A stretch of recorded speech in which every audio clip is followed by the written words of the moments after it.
Students, आज हम 10th class के स्टैंडर्ड मैथ्स का सेक्शन ई स्टार्ट करेंगे। Section E question number 36। Manpreet Kaur गोला फेंक महिलाओं के लिए राष्ट्रीय रिकॉर्ड धारक है। 2017 में एशियाई ग्रेड प्रिक्स में उसका 18.86 मीटर का थ्रो किसी भारतीय महिला एथलीट के लिए अधिकतम दूरी है। उन्हें अपने आदर्श मानते हुए सिमरन ने एक दिन ओलंपिक में स्वर्ण पदक जीतने का दृढ़ संकल्प किया। शुरुआत में उसका थ्रो केवल 7.6 मीटर तक ही पहुंचा था। स्कूल में एथलीट होने के नाते ही वह नियमित रूप से सुबह और शाम दोनों समय अभ्यास करती थी और हर हफ्ते 9 सेंटीमीटर की दूरी में सुधार करने में सक्षम थी। 15 दिनों के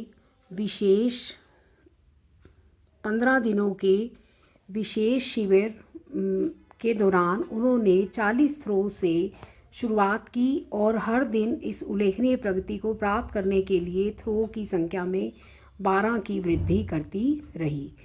इस जानकारी के बेस पर हमें कुछ क्वेश्चंस के आंसर्स देने हैं।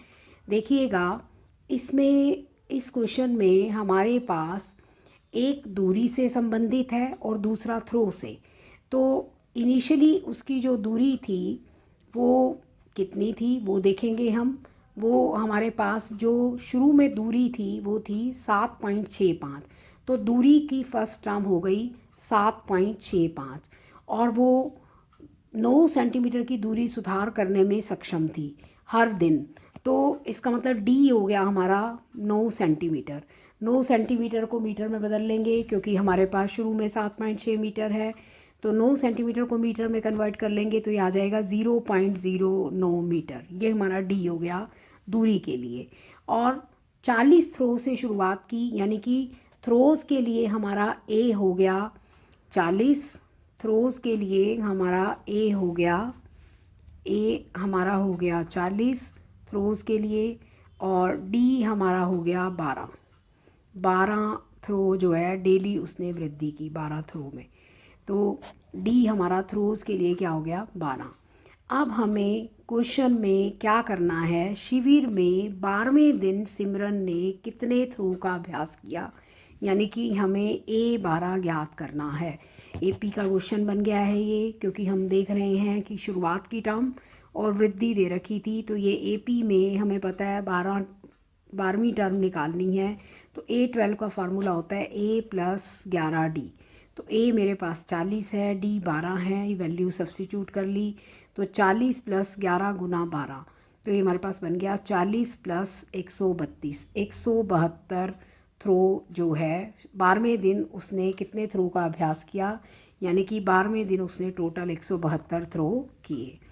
सेकेंड पार्ट देखिए, 6 सप्ताह के अंत में सिमरन ने कितनी दूरी तक थ्रो किया। इसमें हमारा दूरी वाला आ गया। दूरी में फर्स्ट टर्म 7.65 थी, अभी मैंने बताया था। डी हमारे पास 0.09 मीटर है। तो 6 सप्ताह के अंत में है, तो 6 सप्ताह के अंत में है तो हमें कौन सी टर्म ज्ञात करनी पड़ेगी, 7th टर्म। तो A7 निकालना है। A7 का फॉर्मूला लगा देंगे A + 6D। दूरी के लिए A 7.65 है। 6 × 9 सेंटीमीटर की दूरी थी, मीटर में कन्वर्ट करने के बाद 0.09 वैल्यू रख देंगे इसकी D की जगह, और 7.65 + 0.4 दोनों को प्लस करने पर हमारे पास आ गया 8.19। तो मीटर में है ये। तो 6 सप्ताह के अंत में सिमरन ने कितनी दूरी तक थ्रो किया, 8.19 मीटर दूरी तक थ्रो किया। ये हमने ज्ञात करना था सेकंड क्वेश्चन में। इसके बाद हम थर्ड पार्ट पर आएंगे। थर्ड पार्ट देखिए, वह 11.25 मीटर की दूरी तक थ्रो कितने सप्ताह में कर पाएगी, ये हमने ज्ञात करना है। अब हमें ये क्या चाहिए, 11.5 मीटर दूरी दे रखी है, यानी कि ये nth टर्म हो गई। हम ये मान लेते हैं कि वो कितने सप्ताह कह रहा है, तो nवें सप्ताह में इतनी दूरी तय कर लेगी। तो an की जगह हम रख देंगे 11.25। दूरी का a हमारे पास 7.65 था और दूरी का d हमारे पास 0.09। ये वैल्यूज़ हमने पुट करके n फाइंड करना है।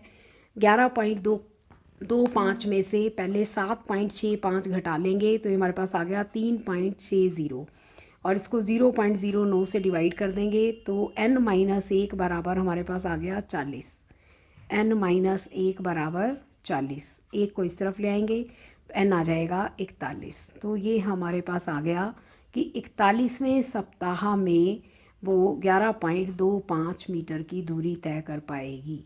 इसके साथ एक क्वेश्चन और दिया हुआ है हमारे पास, ये तो सेकंड का और था, थर्ड में कि 15 दिनों के पूरे शिविर के दौरान उसने कितने थ्रो किए। अब ये थ्रो वाला फिर आ गया, यानी कि 15 दिनों का टोटल शिविर था तो n की वैल्यू हो गई 15। थ्रो वाले उसमें हम करेंगे इसका कि उसने टोटल कितने थ्रो किए, तो इट मीन्स हमें S15 निकालना है। तो SN का फॉर्मूला लगा देंगे, n/2 2a + n-1 into D. तो n की जगह हम 15 रख लेंगे तो ये हमारे पास आ गया 15/2 गुना 2a + 14d। ये हमने फार्मूला लगा दिया। अब हमने थ्रो वाला a पुट करना है। थ्रो के लिए a हमारे पास 40 था, d 12। ये वैल्यूज़ रखने के बाद सिंप्लीफाई कर लेंगे। सिंप्लीफाई करके हमारे पास आ रहा है 1860, यानी कि 15 दिन में उसने कुल कितने थ्रो किए, 1860 थ्रो किए। ये हमारा थर्ड पार्ट भी कंप्लीट हुआ। क्वेश्चन नंबर 26 कंप्लीट हुआ। क्वेश्चन नंबर 37 देखिएगा। जगदीश के पास एक खेत है जो समकोण त्रिभुज AQC के आकार का है। वह खेत के अंदर एक वर्ग PQRS की रूप में जगह छोड़ना चाहता है, इसमें जिसमें गेहूं की खेती हो और बाकी जगह सब्जियां उगाने के लिए हो, जैसा कि फिगर में शो किया है। देखिए मैं आपको फिगर दिखाती हूँ। ये मेरे पास A बिंदु है, ये मेरे पास A बिंदु है, ये Q है और ये C है। AQC मेरे पास एक समकोण त्रिभुज है और इसके अंदर एक वर्ग बना है PQRS। ये मेरा P पॉइंट है, ये Q, ये R और ये S। PQRS ये मैंने टिक मार्क से रिप्रेजेंट किए हैं। ये मेरा वर्ग है। इसके अंदर वो गेहूं की खेती करना चाहता है, वीट उगाना चाहता है। हम यहाँ W लिख लेते हैं, वीट मतलब वीट उगाना चाहता है। और बाकी जगह पर यहाँ पर और यहाँ पर और यहाँ पर जो है, जो रिमेनिंग पार्ट है वर्ग को छोड़कर, यहाँ दोनों जगह सब्जियाँ उगाना चाहता है। और O बिंदु को इसने मूल बिंदु ट्रीट किया है। O बिंदु मेरे पास ये O बिंदु है, ये इसने मूल बिंदु लिया है। फिर O से जो हमारे पास Q बिंदु है वो उसके कोऑर्डिनेट हैं 200 और 0, और P के कोऑर्डिनेट हैं -200 और 0।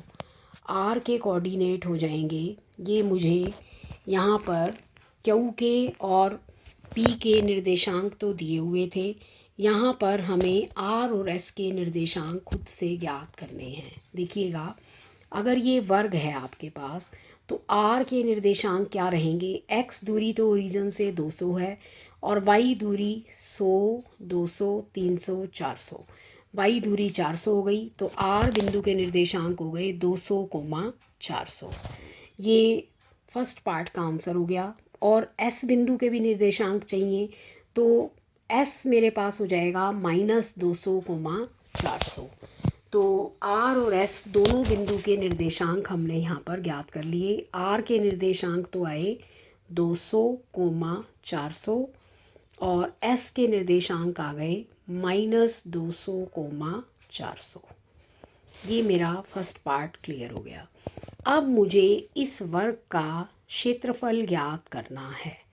तो वर्ग का क्षेत्रफल, वर्ग क्या है मेरे पास, PQRS। इस वर्ग का मुझे क्या निकालना है, क्षेत्रफल निकालना है। तो वर्ग के क्षेत्रफल के लिए हम क्या करेंगे, ये दूरी भी 400 है मेरी, जो भुजा है इसकी देखो 100, 200, 300, 400। तो जो वर्ग का क्षेत्रफल होता है वो क्या होता है, वर्ग भुजा गुना भुजा। तो 400 गुना 400 तो ये बन गया, या 400 का स्क्वायर भी कर सकते हैं, ए स्क्वायर। तो ये बन गया मेरे पास 1,60,000। ये मेरे पास वर्ग इकाई, क्योंकि यूनिट इसमें नहीं दिया हुआ है तो हम इसमें वर्ग इकाई लिख लेंगे। ये मेरे पास आ गया वर्ग का क्षेत्रफल। एक चीज़ और देखिए, इसमें मुझे एक चीज़ और चाहिएगी कि मुझे ये कह रखा है कि वर्ग अथवा में, इसके एक और पार्ट में पूछा है PQRS में वर्ग का विकर्ण मुझे ज्ञात करना है। वर्ग की अगर भुजा मुझे पता है तो वर्ग का विकर्ण क्या हो जाएगा। हम सभी जानते हैं कि अगर वर्ग का विकर्ण a वर्गमूल 2 होता है, यानी कि अगर a भुजा हो तो भुजा हमारे पास 400 आ गई, तो वर्ग का विकर्ण हो जाएगा 400 वर्गमूल 2। तो ये मेरा सेकेंड का और पार्ट भी कंप्लीट हो गया। अब मैं इसमें थर्ड पार्ट देखिएगा। थर्ड पार्ट में मेरे पास है कि यदि बिंदु S रेखा CA को K/1 में विभाजित करे तो मुझे K का मान ज्ञात करना है। सबसे पहले तो आप फिगर देखिएगा, ये मेरे पास बिंदु S है जो ये मैंने डिनोट कर दिया है। ये भुजा AC को, ये मेरे पास A बिंदु है और ये C, AC को किस अनुपात में विभाजित कर रहा है, K/1। और S बिंदु के निर्देशांक मुझे पता ही हैं, -200 और 400 हैं। A के निर्देशांक 200 और 800 हैं, और C के निर्देशांक -600 और 0 हैं, क्योंकि ये X अक्ष पर स्थित है। तो यहाँ पर मैं विभाजन सूत्र लगा लूँगी। विभाजन सूत्र के हिसाब से ये हमारे पास बन जाएगा 200K - 600 upon K+1 is equal to, ये मेरे पास जो है विभाजन सूत्र से S का X निर्देशांक है वो है -200। तो ये मैं X निर्देशांक निकाल के इसके X निर्देशांक के बराबर रख लूँगी। तो ये मेरे पास सिंप्लीफाई करके 200K - 600 बराबर -200K - 200।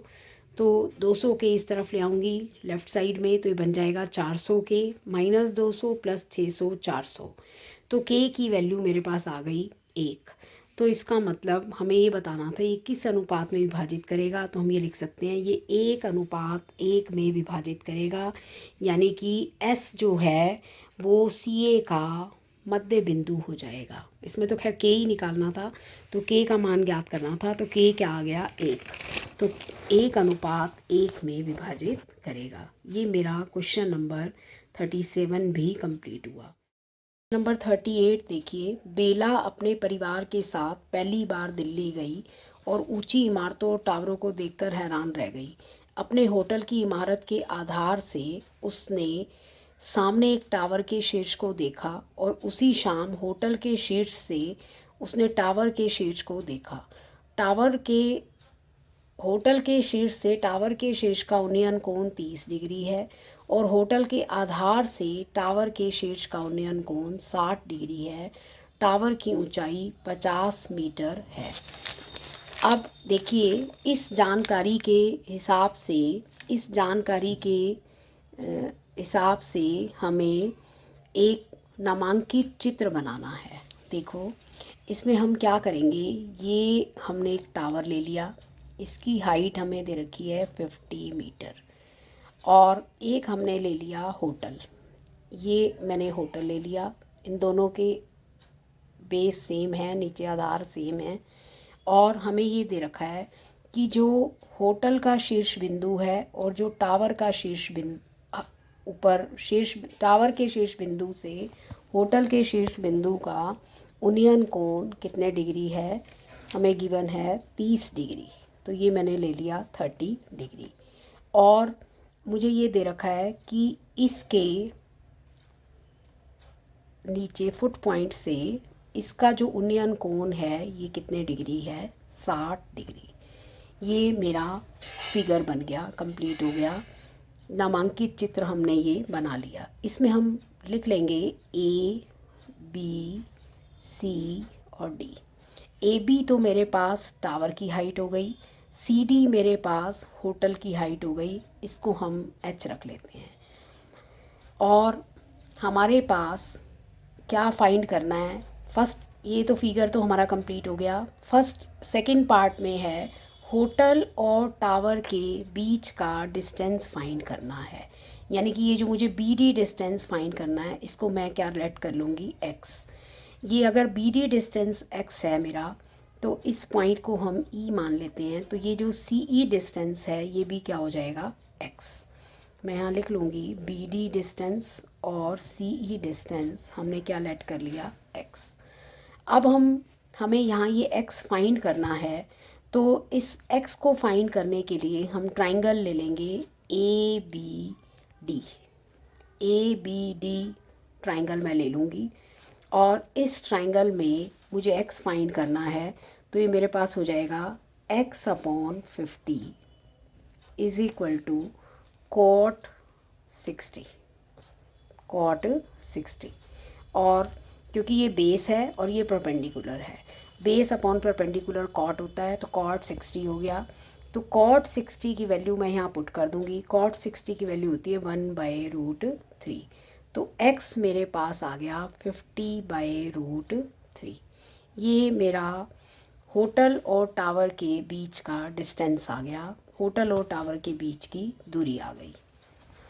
ये मेरा सेकेंड पार्ट कंप्लीट हो गया। इसका एक और पार्ट और है, वो देखिएगा इसके बाद। अब सेकेंड पार्ट में मुझे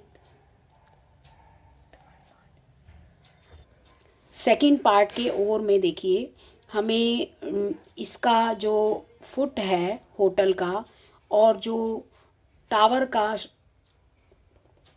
फुट शीर्ष बिंदु है, इनके बीच का डिस्टेंस फाइंड करना है, तो इसको हम वाई लेट कर लेंगे। तो हमें ये AC डिस्टेंस फाइंड करनी है, और ये हमारे पास 50 थी ही, तो ये बन गया हमारे पास y/50। इस ट्राइंगल में ले लेंगे हम। y मेरे पास हाइपोटेन्यूज है, 50 मेरे पास यहाँ परपेंडिकुलर है, तो ये कॉसेक बन जाएगा हमारे पास, कॉसेक 60 डिग्री। और कोसेक 60 डिग्री की वैल्यू होती है 2/√3। तो y मेरे पास आ गया y/50 इज इक्वल टू 2/√3। तो सिंप्लीफाई करके हम 50 को उस तरफ ले जाएंगे, तो y बन जाएगा 100/√3। तो y की वैल्यू मेरे पास आ गई 100/√3, यानी कि ये जो डिस्टेंस है इनके बीच का ये आ गया 100/√3। तो ये मेरे सेकंड पार्ट के और का आंसर कंप्लीट हुआ। थर्ड पार्ट देखिएगा। थर्ड पार्ट में है हमारे पास कि यदि बेला टावर और होटल की इमारत के बीच सड़क पर खड़ी है, तो उस बिंदु से होटल की इमारत के शीर्ष का उन्नयन कोण 45 डिग्री है। तो हम यहाँ पर जो F पॉइंट है ये इसके बीच का पॉइंट ले लिया, ये एंगल हमारे पास 45 डिग्री हो गया। तो हमें होटल के आधार से उसकी डिस्टेंस फाइंड करनी है, यानी कि हमें होटल के आधार से उसकी दूरी निकालनी है, ये हमें CF डिस्टेंस फाइंड करना है। तो CF डिस्टेंस फाइंड करने के लिए हम सबसे पहले, ये हमारे पास कंप्लीट डिस्टेंस जो है वो 50 मीटर था, यहाँ हम AE डिस्टेंस फाइंड करेंगे। तो AE डिस्टेंस फाइंड करने के लिए हम ट्राइंगल AED ले लेंगे, ट्राइंगल AED। इस ट्राइंगल में AE डिस्टेंस कैसे फाइंड करेंगे, x हम पहले से फाइंड कर चुके हैं, तो हम यहाँ लिखेंगे AE/x is equal to tangent 30 डिग्री, और टेंजेंट 30 की वैल्यू होती है 1/√3। AE डिस्टेंस मुझे फाइंड करना है, तो ये हो जाएगा x इंटू 1/√3। x डिस्टेंस हम पहले से फाइंड कर चुके हैं, 50/√3 था। तो AC डिस्टेंस मेरे पास वैल्यू पुट करेंगे तो ये बन जाएगा 50/√3 इंटू √3 मीन्स 50/3। तो AE डिस्टेंस मेरे पास आ गया 50/3। ये मैंने यहाँ फाइंड कर लिया है। ए डिस्टेंस मेरे पास आ गया 50/3। ए डिस्टेंस मेरे पास आ गया था, ए डिस्टेंस हमने अभी फाइंड किया था 50/3। देखो बच्चों, ए डिस्टेंस 50/3 है, ये पूरा डिस्टेंस मेरे पास 50 था, तो जो बीई डिस्टेंस है मेरे पास वो बन जाएगा 50 में से 50/3 माइनस कर देंगे तो ये आ जाएगा 100/3। और अब बीई डिस्टेंस और सीडी डिस्टेंस फिर बराबर है, तो ये भी मेरे पास डिस्टेंस 100/3 हो जाएगा। अब मैं ये ट्राइंगल ले लूँगी, जो ये 45 डिग्री का एंगल बन रहा है। ट्राइंगल का नाम रहेगा CDF। तो CDF ट्राइंगल में ये मेरे पास डिस्टेंस 100/3 है, ये मुझे फाइंड करना है। इसको मैं जेड लेट कर लेती हूँ, तो ये बन गया Z/100/3